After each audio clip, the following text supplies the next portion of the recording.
napanood nyo po ito, maglagay ka na kagad sa ilalim ng inyo pong unan at ang dulot nito ay napakaswerte mga bossing.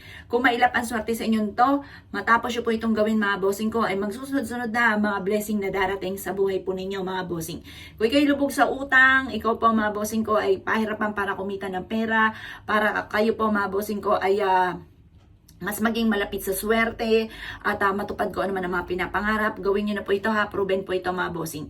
Mas mainam mga bossing ko na kayo po ay maglagay ng red string sa ilalim ng inyo pong unan. Ang red string, yan po mga bossing ko, ang red ay nagtataboy ng malas at umahatak ng swerte mga bossing. Pagdating sa inyo pong ilalim ng unan, wag na wag kang magpapawala ng red string. Para habang kayo natutulog, ay meron kang proteksyon at imbis po na ikaw po ay malasin, kapitan ng kamalasan kasi sabi nga po nila, once ay kayo natutulog, papahinga ang inyo pong diwa ay mabilis kang tatalban ng mga negative energy.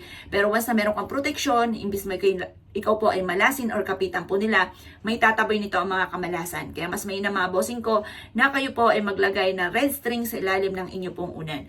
The best din po mga bossing ko na ikaw ay maglagay ng barya na silver mga bossing. Ang silver mga bossing ko ay nagtataboy ng mga kamalasan at umahatak po yan ng swerte. At ang bilog naman ay para mabilis umikot ang magandang kapalaran at makapagtuwag ito ng maraming pera.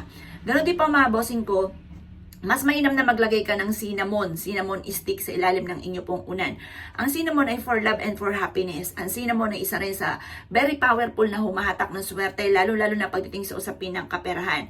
Yan po mga bossing ko ay magtatawag ng swerte. Kung mailap ang sa inyo ang swerte, kahit anong gawing kayod ay sa walat-wala, subukan nyo po mga bossing ko na maglagay ng cinnamon stick sa ilalim ng inyo pong unan at ang dulot nito ay napakaswerte. Kaya mismo ay ma-amaze sa dami ng mga blessings, sa dami ng pera na darating po sa buhay po ninyo. Kaya ako kinaniwala at nais po itong gawin. Subukan nyo na po ito mga bossing ko sa pamamagitan ng paglalagay ng red string mga bossing ko. Kahit mga tali-tali lang na kulay pula or sinulid, pwede na po yan.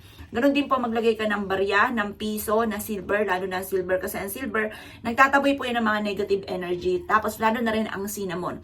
Ang cinnamon, ang bango po niyan, yung aroma po niyan ay nagtatawag na swerte. Proven po yan. Napakaswerte po niyan. Kaya kung ikaw ay isa sa mga minamalas sa ngayon, kapag napanood nyo yung video ko, maglagay ka na, huwag ka na mag-isip pa, huwag ka na magpatumpik-tumpik pa, subukan nyo po yan.